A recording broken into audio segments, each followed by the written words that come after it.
Y déjenme explicarles por qué es importante que veamos bien este punto. La idea que les decía la semana pasada de la teología de Hollywood, lo que enseña Hollywood, ¿verdad? En cuanto a cosas religiosas, es que dice la teología de Hollywood, basada en algunas películas, les mencionaba el bebé de Rosa María o de Rosemary, que Satanás va a tener un hijo con una mujer, que este hijo va a ser llamado el hombre del pecado, el hijo de perdición, y luego lo asocian con el anticristo. Este mismo hijo de Satanás, el hombre del pecado, va a ser el anticristo. Y también lo asocian con la bestia. O sea que el mismo personaje, dicen ellos, es el hombre del pecado, es el anticristo y es la bestia. Y esto lo toman de aquí de la segunda carta a los tesalonicenses, donde el apóstol dice: porque ya está en acción el misterio de la iniquidad, capítulo 2, versículo 7. Segunda de Tesalonicenses 2:7, porque ya está en acción el misterio de la iniquidad. Solo que hay quien al presente lo detiene hasta que él a su vez se ha quitado del medio. Fíjense el 8. Y entonces se manifestará aquel inicuo a quien el Señor matará con el espíritu de su boca y destruirá con el resplandor de su herida. Inicuo cuyo advenimiento es por obra de Satanás, con gran poder y señales y prodigios mentirosos. Este versículo 9, estas palabras, cuyo advenimiento es por obra de Satanás. Advenimiento, venida, por obra de Satanás. Entonces, tomando estos versículos, ¿verdad?, hacen una doctrina de que Satanás va a procrear un hijo con una mujer, por obra de Satanás. Esta mañana yo quiero, ¿verdad?, que nosotros analicemos estas palabras. Y vamos a empezar a la sombra o a la luz de lo que hemos visto en clases anteriores. ¿Por qué esto no puede suceder? ¿Por qué esto no puede suceder? Y tengo 6 razones. Número 1. Satanás no puede, siendo un espíritu, tener relación sexual con una mujer para procrear un hijo. Satanás es un ser espiritual y no puede cambiar lo que él es. Una mujer es un ser físico y no puede haber relación entre un ser espiritual y un ser físico. Aparte, hay una razón muy importante con esto. Marcos 22:30. Los ángeles de Dios en el cielo no tienen género. No hay ángelas y ángeles. No hay. No tienen género. Entonces, si no pueden procrear entre ellos, pues menos con un humano, ¿verdad? Entonces, Satanás es un ser sin género. No es masculino ni femenino. No tiene sexo. Número 2. No puede Satanás crearse un cuerpo humano para tener una relación humana con una mujer. ¿Por qué? ¿Por qué no puede crearse un cuerpo humano Satanás? Porque no es creador. Hay un solo creador. ¿Quién es el solo creador? Dios. Satanás no puede crearse un cuerpo humano. Si pudiera crear cuerpos humanos para él o para los ángeles, pues podría crear su propio mundo y no estaría peleando por este mundo, ¿verdad? Entonces, Satanás no puede crear un cuerpo humano. Nomás Dios es creador. Hay algo bien importante, el número 3, y es que hay una cosa que se llama ADN. ADN. El ADN es la información genética. que cada especie aquí en la Tierra tiene. Las hormigas tienen un ADN. Así que cuando una hormiga pone huevos, de eso va a salir a otra hormiga. Y esto viene desde el jardín del Edén. ¿Se acuerdan que dijo Dios que cada árbol diera fruto o diera semilla? De acuerdo a Él. Un guayabo nunca puede dar manzanas. Una pera nunca puede dar plátanos. Cada uno tiene su género.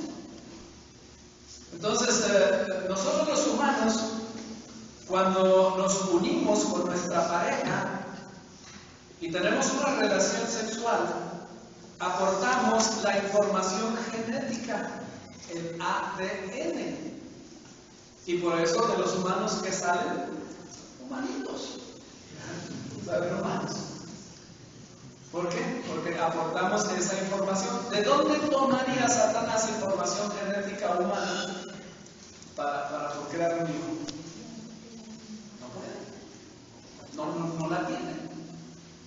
Entonces es imposible que Satanás pudiera tener un hijo. Número 4. ¿Podría Satanás poseer a un hombre para que aporte la semilla humana? Más adelante vamos a hablar de las supuestas posesiones demoníacas, ¿verdad? Satánicas. Dicen, ¡ay, que lo poseyó Satanás! ¿Podría Satanás poseer a un hombre para que aportara la semilla humana? Si lo pudiera hacer, como quiera no sería su hijo. Sería el hijo de un humano. No sería un hijo de Satanás. Hay una cosa interesante, pensando en esto, me puse a pensar por qué Dios no usó a José para que aportara la semilla humana.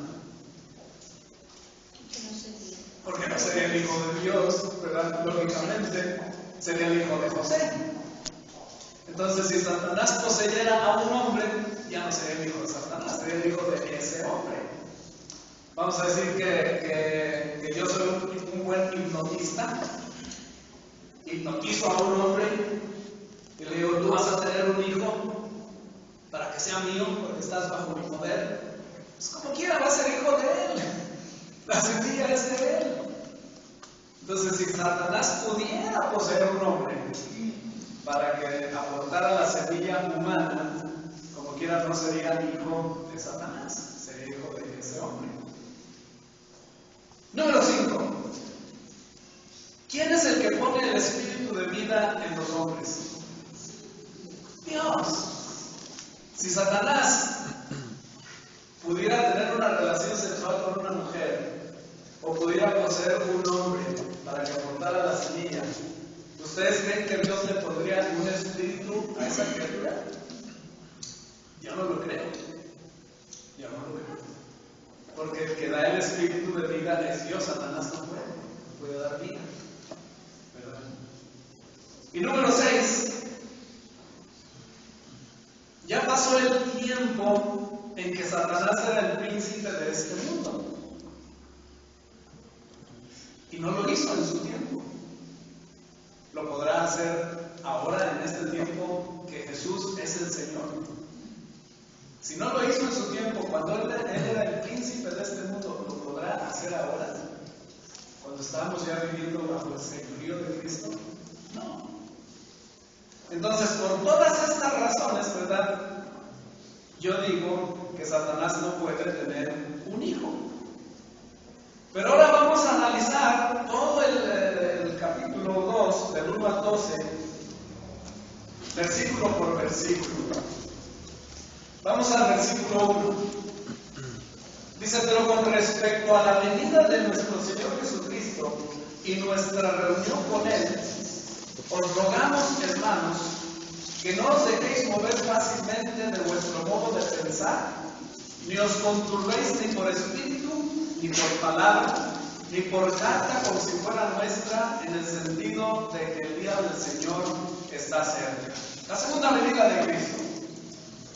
Algo que todos los cristianos estamos intrigados por conocer. ¿Cuándo? ¿Cuándo viene el Señor? En este versículo nos damos cuenta que ya para el tiempo que Pablo escribe la segunda carta a los tesalonicenses, la escribe más o menos en el año 55 o 56, fíjense. Ya habían aparecido hombres enseñando la inminente venida del Señor. Ya estaban, ¿cómo les diré? Molestando a la gente de la iglesia, diciéndoles, es que ya viene el Señor, pórtate bien, o no sé, diferentes cosas, ¿verdad? Pero ya enseñándoles a la gente que ya viene el Señor. Vean las señales, ya se están cumpliendo las señales. Lo mismo que dicen hoy, ¿verdad? Mucha gente diciendo lo mismo el día de hoy. Estas personas que anunciaban la venida del Señor decían que recibieron revelación de ángeles, de espíritus. O también decían que tenían información especial de algún apóstol.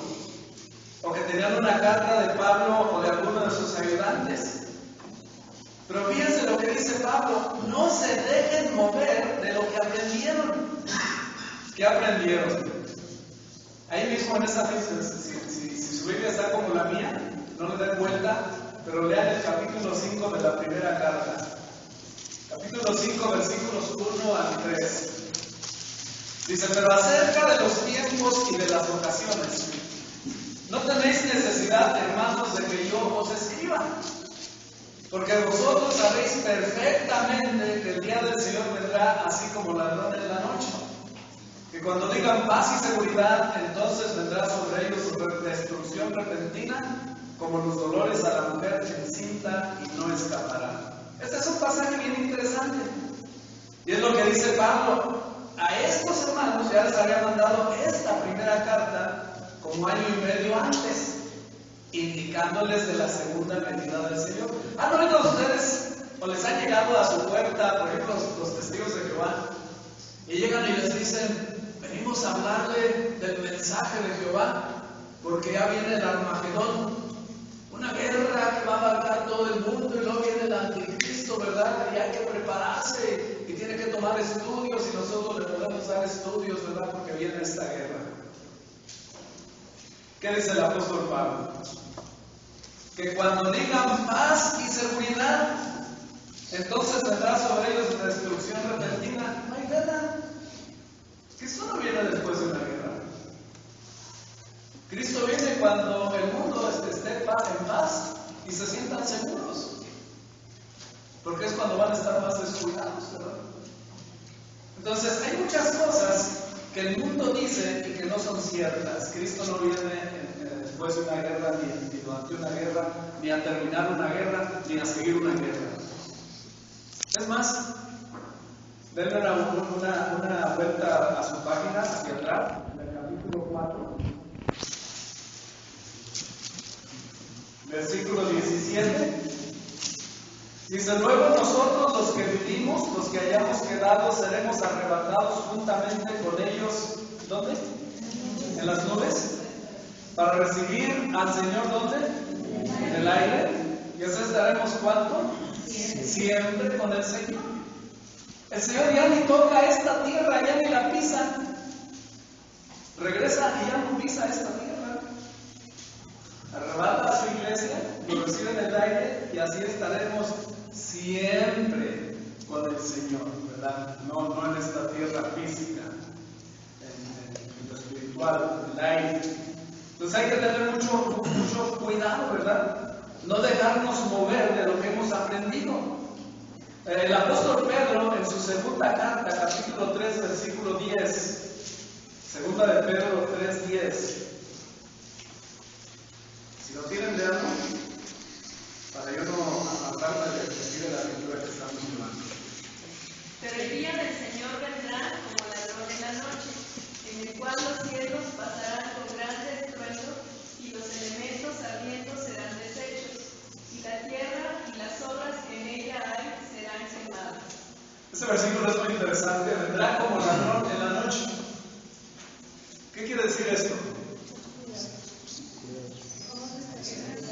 Que viene en la noche, ¿verdad? Bueno, la mitad del mundo va a ser noche y la mitad va a ser día. ¿Pero qué quiere decir que viene como ladrón en la noche? ¿Les han robado alguna vez? El ladrón no avisa a qué horas va a llegar. No hay aviso. Es a lo que se refiere como ladrón en la noche. No hay aviso de la segunda venida de Cristo. Hay que estar listos todo el tiempo, ¿verdad? Entonces, eso lo dice Pedro. ¿Qué dice Jesús en Mateo 24:36? Mateo 24:36. Pero el día y la hora nadie sabe, ni aun los ángeles de los cielos, sino solo mi Padre. El día y la hora nadie sabe, ni los ángeles del cielo. Y en el libro de Marcos dice ni el Hijo, sino solo el Padre. Y es que Jesús como hombre no lo sabía. Como hombre no. Antes de ser hombre y después de resucitar, ya sabe Jesús. Pero como hombre ni él lo sabía. Nadie sabe el día y la hora, no hay señal. Hay que estar listos todo el tiempo. ¿Con qué intención anuncian la inminente venida de Jesús? ¿Cuál será la intención? Miedo. Asustar a la gente. Dicen que a río revuelto ganancia de pescadores, ¿verdad? Entonces hay gente que los anda asustando para acarrearlos a su redil, ¿verdad? A su redil. Entonces hay que tener mucho cuidado. Versículos 3 y 4. Versículos 3 y 4. Dice el apóstol: nadie os engañe en ninguna manera, porque no vendrá sin que antes venga la apostasía y se manifieste el hombre del pecado, el hijo de perdición, el cual se opone y se levanta contra todo lo que se llama Dios o es objeto de culto, tanto que se sienta en el templo de Dios como Dios, haciéndose pasar por Dios. Muy bien, vamos a analizar estos versículos. ¿Es la apostasía una señal de la venida de Jesús? ¿Qué piensan? No. Porque ya en tiempos del apóstol Pablo había apostasía y la sigue habiendo. Y todavía no ha venido el Señor. ¿Qué significa apostasía? ¿Qué significa la palabra apostasía? Apostatar. ¿Alguien dijo que las apostasías eran las esposas de los apóstoles? Apostasía significa, déjenme darles la definición del diccionario, abandono y rechazo de la fe. Abandono y rechazo de la fe. O sea, lo que está diciendo el apóstol Pablo es que antes de que venga Jesús va a haber apostasía. Pero apostasía la había desde el primer siglo. Segunda de Timoteo 4:10. Segunda de Timoteo 4:10.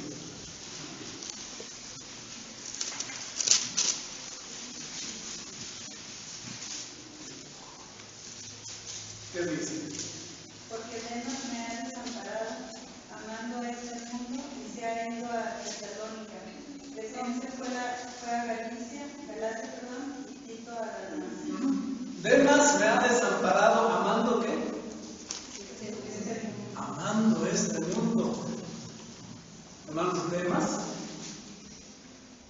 apostató de la fe. Apostató de la fe. Es un ejemplo que tenemos en la Biblia de apostasía. Ya en tiempos de Pablo había apostasía. Entonces va a haber mucha apostasía antes de que Jesús venga. ¿Cuántas personas conocen ustedes que han sido bautizados, han hecho un pacto con Cristo y luego se han ido? ¿Cuántas? Apostasía. Esas personas han apostatado de la fe. Han abandonado, ¿verdad?, su primer amor, que es Cristo. ¿Se puede apostatar aún quedándose en la iglesia? Estamos hablando de los que se han ido. Pero puede haber apóstatas aún dentro de la iglesia, dentro del grupo de los que nos reunimos. Recuerde que es en la iglesia donde se manifiestan los hombres de pecado, los hijos de perdición, los que no son guiados por el Espíritu de santidad. Hechos 20:29 Hechos 20, 29 y 30. Ahí nos habla de dos amenazas para la iglesia. La primera viene de afuera de la iglesia, hombres malos. La segunda viene de adentro de la iglesia. Hechos 20, 29 y 30. ¿Aquí lo tiene? Porque yo sé que después de mi partida entrará en medio de vosotros los lobos amables, que no perdonarán los rebaños, y de vosotros mismos se levantarán hombres que hablen cosas perversas para arrastrar tras sí a los discípulos. De vosotros mismos se levantarán hombres que van a hablar cosas perversas para arrastrar tras ellos a los discípulos. Entonces hay que tener mucho cuidado, porque esto también es apostasía. Son gentes que están adentro, pero ya no están buscando ayudar a conducir al rebaño hacia Jesús. Ya quieren conducir el rebaño hacia ellos. ¿Han oído ustedes gentes que dicen, esta es mi iglesia, yo la levanté? Pues yo ya me voy de ahí porque no es una iglesia de Cristo. Yo no quiero ser parte de esa iglesia. Si es de un hombre, yo no la quiero. Yo quiero ser parte de la iglesia de Cristo, ¿verdad? Pero hay muchos hombres así. Hay muchas sectas así. Hay muchas denominaciones así. Hermanos, ¿quién nos bautizó a la mayoría de ustedes? Ah, pues yo. Entonces, ¿qué les parece si somos samuelistas de aquí en adelante? Ya no cristianos, samuelistas. Pero ¿a quién puedo salvar yo? Ni a mí mismo. Entonces hay que tener mucho cuidado, ¿verdad?, con los hombres que están tratando de llevarnos hacia ellos y no hacia Dios. Y esto nace dentro de la iglesia, es apostasía dentro de la iglesia. Hombres que quieren tener la iglesia como su feudo, ser importantes, ser los que mandan, que les sirvan a ellos, ¿verdad? Hacer leyes y enforzarlas. Santiago 4, 11 y 12. Santiago 4, 11 y 12.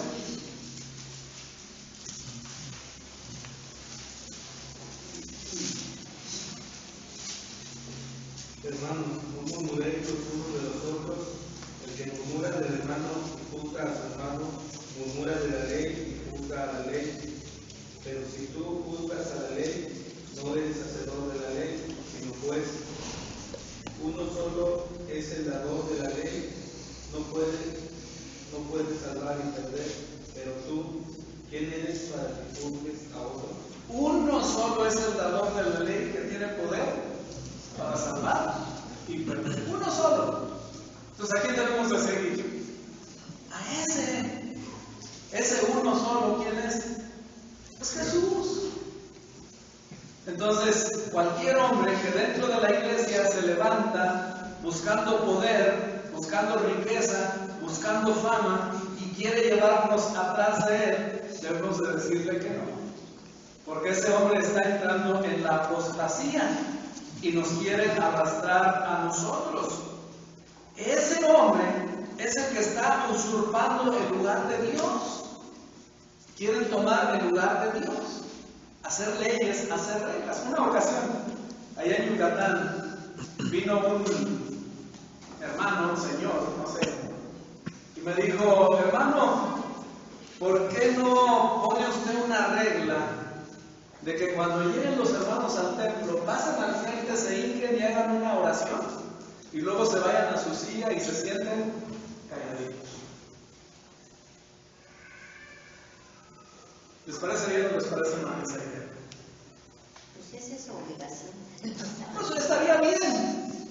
Pero él me dijo, ¿por qué no pone esa regla? Y yo le dije, no, yo no voy a poner esa regla. Porque ¿quién soy yo para poner reglas? Yo no puedo poner reglas. Dios es el que pone las reglas, ¿verdad? Aunque sea algo bueno.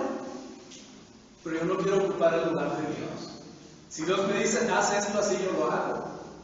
Y cuando yo les digo a ustedes algo, yo les digo, miren, la palabra dice esto. Yo no les digo, yo digo esto.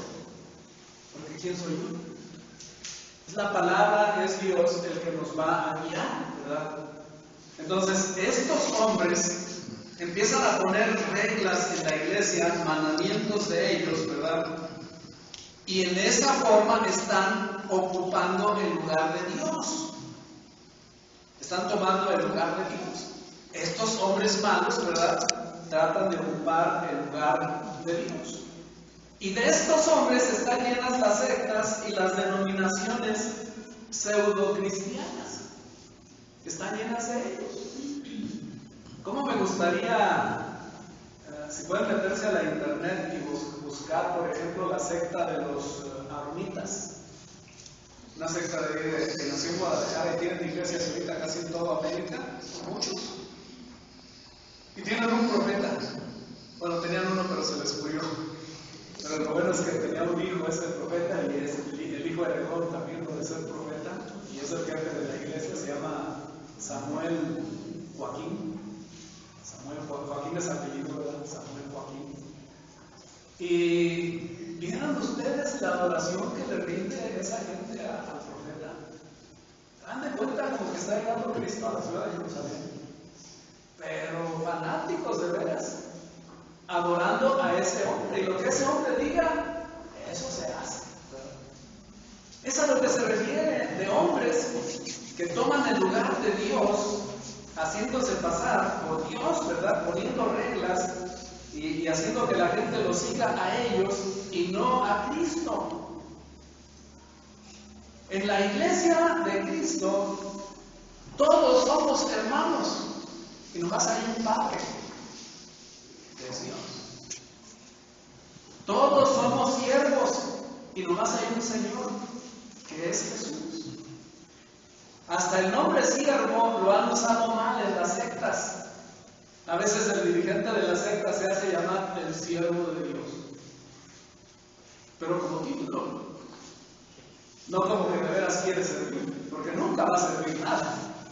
Es un siervo inútil, porque nunca sirve, pero se hace llamar el siervo de Dios. Una ocasión platicaba una hermana que llegó un siervo de Dios a su casa y lo invitó a comer y la regañó, porque le ofreció frijoles y tortillas. Y hermana, cuando invite al siervo de Dios, mate una gallinita. ¿Cómo le ofrece puro frijol y tortilla? Si llega el siervo de Dios, mate una gallinita. Qué siervo, ¿verdad? En vez de decir, hermana, yo soy el siervo de Dios, yo la invito a comer, ¿verdad? para que no coman más frijolitos y tortillas, tráigase una carnita más, ¿verdad? Yo la invito. No, el siervo de Dios. Hasta da coraje, ¿verdad?, que usen esas expresiones tan mal. Versículos 5 y 6 dice: ¿no os acordáis que cuando yo estaba todavía con vosotros os decía esto? Y ahora vosotros sabéis lo que lo detiene, a fin de que a su debido tiempo se manifieste. Estos hombres malos, ¿qué los detenía? ¿Qué nos detenía en tiempos de los apóstoles? Ya lo habíamos dicho, el cuerpo apostólico. El cuerpo apostólico. Porque cuando estos hombres se querían levantar, algún apóstol lo sabía y iba y los ponía en su lugar. Entonces estos hombres, mientras estaban los apóstoles, no hacían nada. Estaban en la congregación haciéndose pasar por buenos siervos, esperando el momento que no estén los apóstoles. Me acuerdo lo que decía el hermano Reina, una ocasión que vino hace muchísimos años, se me quedó muy grabado, que delante de la ley todos nos portamos bien. ¿Sí? ¿Han visto en la carretera cuando van manejando y se ve una patrulla? Todos despacito. Delante de la ley todos nos portamos bien. Estando los apóstoles presentes, visitando las iglesias, los hombres malos no se manifestaban. ¿Qué los detenía? El cuerpo de los apóstoles, el cuerpo apostólico, ¿verdad? Entonces, mientras estuvieran los apóstoles, estos hombres no se iban a manifestar. Cuando el apóstol Juan quedaba como el último apóstol, después del año 90, y era un viejito que no podía viajar, recibió noticias de hermanos que ya se estaban manifestando como hombres de pecado. Hombres de pecado. En la tercera carta de Juan, versículos 8 al 10. Tercera carta de Juan, versículos 8 al 10. Tenemos un ejemplo de estos hombres. Tercera de Juan 8-10. Sí. Nosotros pues debemos acoger a tales personas para que cooperemos con la verdad. Yo he sido de la iglesia, pero Diótrefes, al cual le gusta tener el primer lugar entre ellos, no lo recibe. Por esta causa, yo por él recordaré las obras que hace parloteando con palabras malignas contra nosotros, y no contento con estas cosas, no recibe a los hermanos, y a los que quieren recibirlos se los prohíbe y los expulsa de la iglesia. Aquí tenemos un ejemplo claro del hombre de pecado dentro de la iglesia, el hijo de perdición. Porque ¿qué le gustaba a Diótrefes? Tener el primer lugar. Tener el primer lugar. Y luego, fíjense, ya tenía dominada la iglesia, y a los que iban de parte de Juan, ¿qué hacía con ellos? No los recibía. Y dice Juan, si yo fuere, si Dios me da oportunidad de que yo vaya, recordaré las palabras que hace parloteando con palabras malignas contra nosotros. Y no contento con estas cosas, no recibe a los hermanos, y a los que quieren recibirles se los prohíbe y los expulsa de la iglesia. Este hombre ya está alejado de la iglesia. Un hombre de pecado. Un hijo de perdición dentro de la iglesia. ¿Habrá hombres así en nuestro tiempo? Sí, hay hombres así en nuestro tiempo, en las denominaciones y en las sectas, y también en algunas iglesias de Cristo, que se han adueñado de la iglesia como si fuera de ellos, y maltratan a la iglesia del Señor, a la que deben de estar cuidando. En lugar de cuidarla, la maltratan, como si fuera de ellos. Y se enriquecen a costa de ellos, ¿verdad? ¿Han oído la idea de que los diezmos son del predicador y las ofrendas son para el servicio de la iglesia? Era una iglesia de los pentecostales antiguamente, y ahorita muchos predicadores dentro de la iglesia de Cristo lo están predicando. Los diezmos son para nosotros. Así que váyanse poniendo, hermanos, aquí. Váyanse poniendo porque, híjole, voy a pasar bien. Es lo que está pasando, ¿verdad? En muchas partes. Usando a la iglesia para su propio beneficio, lo cual no debe de ser. Versículo 7 y 8. Porque ya está en acción el misterio de la iniquidad. ¿Es algo futuro? No, ya está en acción. En el tiempo que está escribiendo Pablo, ya estaba en acción el misterio de la iniquidad. Solo que hay quien al presente lo detiene. Ya dijimos que era lo que lo detenía, la presencia de los apóstoles, hasta que él a su vez se ha quitado del medio. Pablo sabía que los apóstoles eran mortales y que iban a ir muriendo uno a uno, y conforme fueran muriendo, los hombres malos iban a salir dentro de la iglesia. Y entonces se manifestará aquel inicuo a quien el Señor matará con el espíritu de su boca y destruirá con el resplandor de su venida. Este es un versículo muy interesante. Hermanos, ¿vemos que es algo futuro o que ya estaba en acción? Ya estaba en acción. Ya había hombres de pecado, pero la presencia de los apóstoles los inhibía, ¿verdad? No se manifestaba. Y luego menciona el apóstol Pablo ministerio de iniquidad. No, misterio de iniquidad. Misterio de iniquidad. ¿Qué es iniquidad? Preguntaba Carla hace ratito. Iniquidad es el trabajo de hombres sin ley. La palabra inicuo quiere decir despreciador de la ley de Dios. Un inicuo es aquel que no obedece a lo que Dios dice. Entonces, cualquier hombre que se levanta en la iglesia tratando de ser el jefe, no está obedeciendo a Dios. Es un inicuo. Es un inicuo que no se puede sujetar a la ley de Dios. ¿Cuál fue el pecado de Satanás? No. Quería ser como Dios. El pecado de Satanás nació del orgullo y de otros, pero su pecado fue rebeldía. se rebeló contra Dios. Eso es iniquidad. Cuando nosotros no hacemos la voluntad de Dios y hacemos la nuestra, nos estamos rebelando a la voluntad de Dios. Y nos estamos haciendo hombres o mujeres inicuos. Inicuos. Entonces, son los hombres que no viven bajo las reglas de Dios. Y Pablo sabía que al ser quitados ellos, los apóstoles, se iban a manifestar. ¿Qué podía hacer la iglesia contra ellos?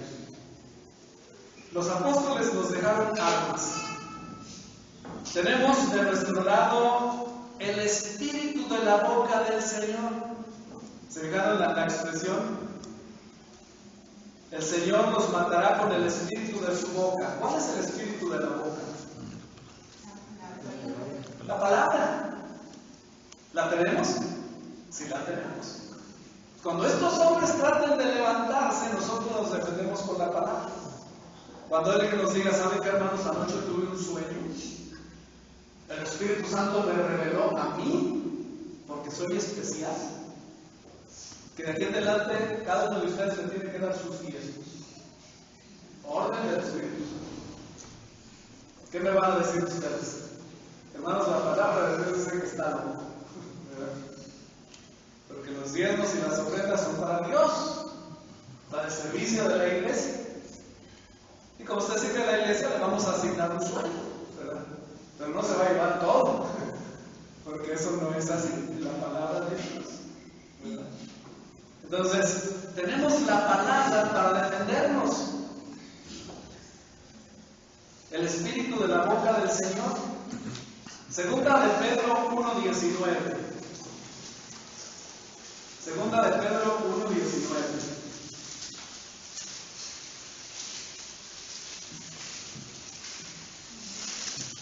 Tenemos también la palabra profética más segura, a la cual hacéis bien en estar atentos como a una antorcha que alumbra en lugar oscuro, hasta que el día esclarezca y el lucero de la mañana salga en vuestros corazones.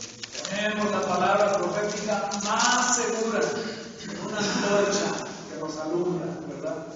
Aquí está nuestra responsabilidad de saber usarla, ¿verdad? Si nos dan una espada y no la sabemos usar, nos seguimos nosotros solos. Hay que saberla usar. Pues hay que saber usar la palabra de Dios para defendernos de esos hombres malos. Hebreos 4:12. Hebreos 4:12. Porque la palabra de Dios es viva y eficaz, y más cortante que toda espada de dos filos, y penetra hasta partir el alma y el espíritu, las coyunturas y los tuétanos, y discierne los pensamientos y las intenciones del corazón. Ah, qué poder tiene la espada del espíritu, ¿verdad? La palabra de Dios. Entonces, no estamos desarmados. Tenemos la palabra para luchar contra esas personas, para defendernos nosotros. Pero si esas personas son inicuos y no quieren obedecer a la palabra de Dios, ¿qué les va a pasar? Cuando venga el Señor, con el resplandor de su venida, los va a destruir. Los va a destruir. Entonces, tienen oportunidad ahorita, con la palabra de Dios, de arrepentirse y cambiar, o esperar la venida del Señor y que el Señor los destruya. Entonces hay que tener cuidado. Versículo 9. Inicuo cuyo advenimiento es por obra de Satanás, con gran poder y señales y prodigios mentirosos. ¿Cuál es la única gran obra de Satanás? El pecado. El pecado. El pecado. Estos inicuos son resultado directo del pecado. Son rebeldes a Dios, que han sido seducidos por las 4 armas de Satanás. ¿Cuáles son las 4 armas de Satanás? El poder, la riqueza, la fama y los placeres. ¿Saben ustedes que, por ejemplo, en la Iglesia Católica hay papas que han matado a otros papas para ser papas? La lucha por el poder. Las divisiones que hay en las grandes denominaciones, porque yo quiero ser el jefe, y necesito ocupar al que es jefe, ¿verdad? El poder. La riqueza, hermanos, las religiones producen mucha riqueza. Mucha riqueza. Las religiones falsas. Entonces hay que tener cuidado, porque todos los líderes de las religiones falsas son ricos.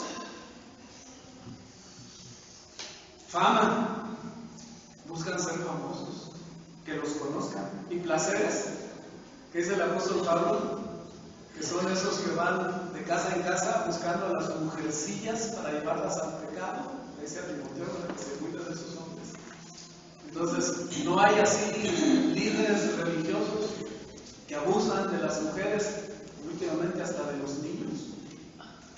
Placeres, ¿verdad? Las 4 armas de Satanás: el poder, la riqueza, la fama y el placer. Que bueno, que yo no soy poderoso, ni rico, ni famoso, ni muy placentero, ¿verdad? Entonces, los que están fuera de la gracia siempre tratan de imitar lo que hacían los de la gracia. Dice aquí el versículo que se aparecen con gran poder y señales y prodigios. Piensen, poder y señales y prodigios. ¿Pero qué? Mentirosos.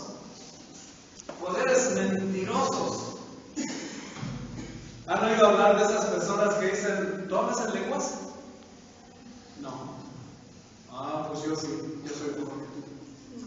Porque yo hablo en lenguas. ¿Tienes dones? Ah, yo tengo el don de sanidad. El único don que debemos buscar es el don de la santidad. Pero ellos dicen tengo el don de la sanidad. Pero dice aquí que son dones mentirosos.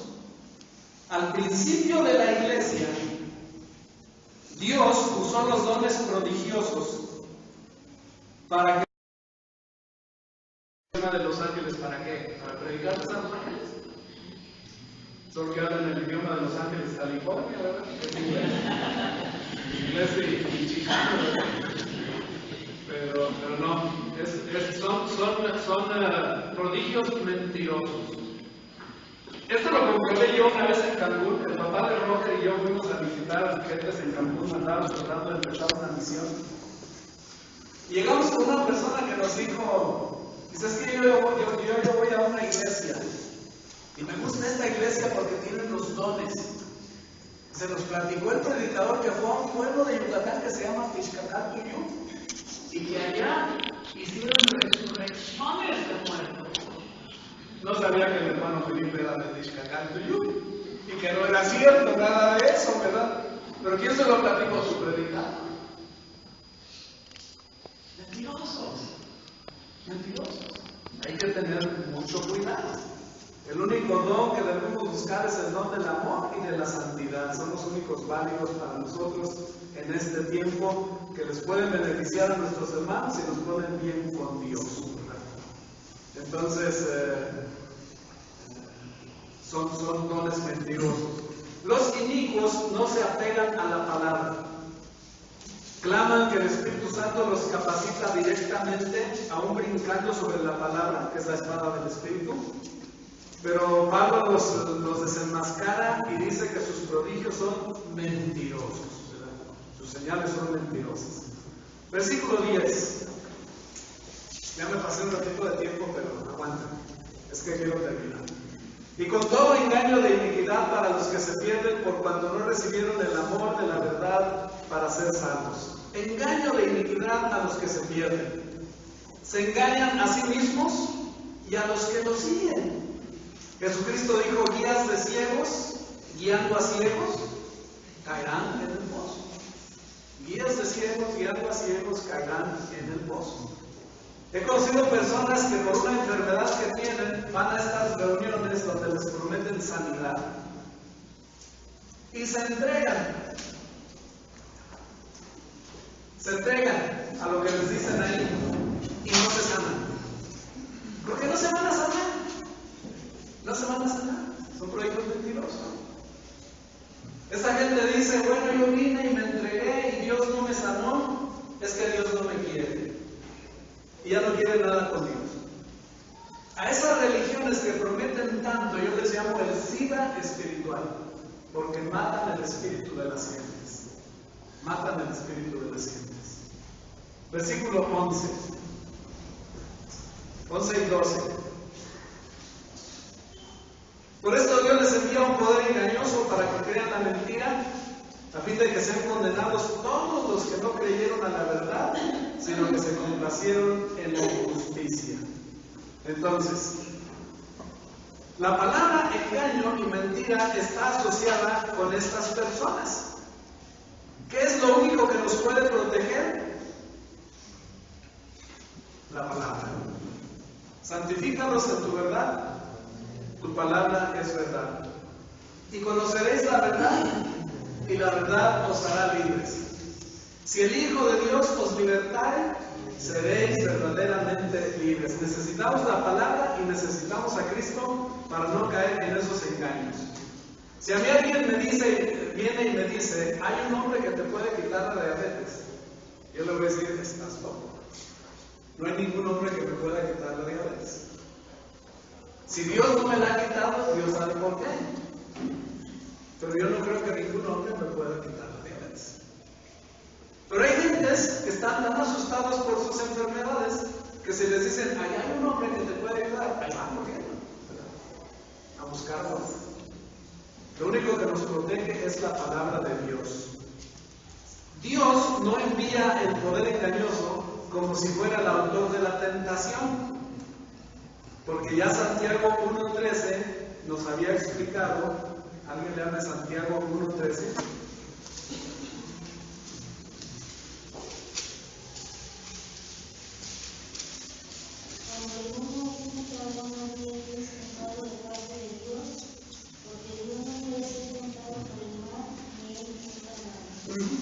Cuando alguno es tentado, no diga que es tentado de parte de Dios, porque Dios no puede ser tentado por el mal ni él tienta a nadie. Lo que pasa es que Dios permite que venga el engaño porque ya ha enviado la palabra. ¿Por qué? Para que escojamos. Siempre Dios nos da la libertad de que escojamos. Dios le dijo a Pablo, cuando Pablo estaba atormentado por su enfermedad, bástate mi gracia. Bástate mi gracia. Dice, 3 veces he orado al Señor que quite este aguijón de mi cuerpo. Y el Señor me ha dicho, bástate mi gracia. ¿Qué quiere decir eso? Pablo, te amo mucho, pero esa enfermedad la vas a tener. Así me vas a servir, así me vas a demostrar que me amas. Y Pablo lo acepta, ¿verdad? Pablo lo acepta. Te voy a servir con todo en mi enfermedad. Entonces, Dios permite que venga la tentación cuando ya nos dio la palabra para que nosotros escojamos. Así saben si nos gozamos en la verdad o en la injusticia. Pero no está hablando de diablos ni de seres espirituales, está hablando de humanos dentro de la iglesia. Sí, humanos motivados por los motivos impuros de Satanás, pero hombres. En todo sitio y en todo lugar aparecen este tipo de hombres que debemos de tener mucho cuidado porque son hombres de pecado, hijo de perdición.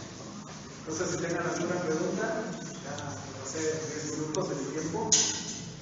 Pero quería terminar todo esto para la próxima semana hablar acerca del anticristo y la bestia. El anticristo y la bestia, para identificar quiénes son estos personajes, ¿verdad? Y de esa manera estar preparados y no echarle la culpa al diablo de todo, ¿verdad? De todo lo malo.